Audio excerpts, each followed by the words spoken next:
One of the reasons why I'm getting back into meditation is just to realizing how much our thoughts just really limit us. We're so focused on survival. Like every thought, every motivation, I've just been starting to realize it just comes back to self-interest, back to your survival, because that's what nature is after, survival and reproduction. That's like the basic.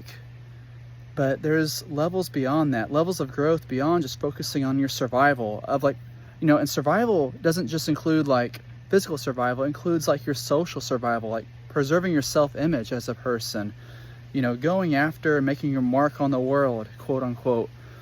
But really, don't focus so much on making a mark on the world. I'd rather you focus more on the world making a mark in you.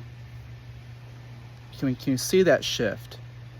Let the world make a mark in you in a positive way, and that might help you make your mark back on the world. And you do that through meditation, through engaging in philosophy and spirituality. That's why we're on this path.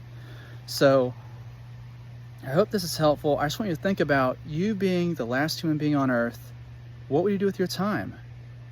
Could you make the most of your time? Could you find ways to be happy outside of, your kids, your marriage, your relationships, your parents, your family, your work environment, you entertaining other people, you trying to approve and please other people, you trying to whatever.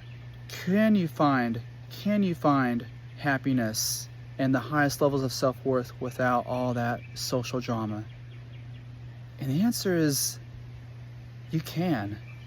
It just takes a lot of self-reflection, because you spent your whole life attaching yourself to different things. We don't really realize this, but we chain ourselves down slowly as we get older and older.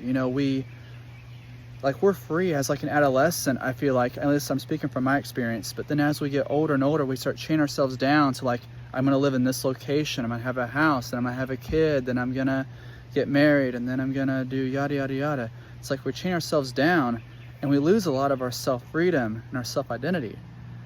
And a lot of these attachments, that's why Buddhism has a good point that the root of all suffering is attachment. Because when we have these attachments, when we lose them, we lose ourselves, and then we suffer.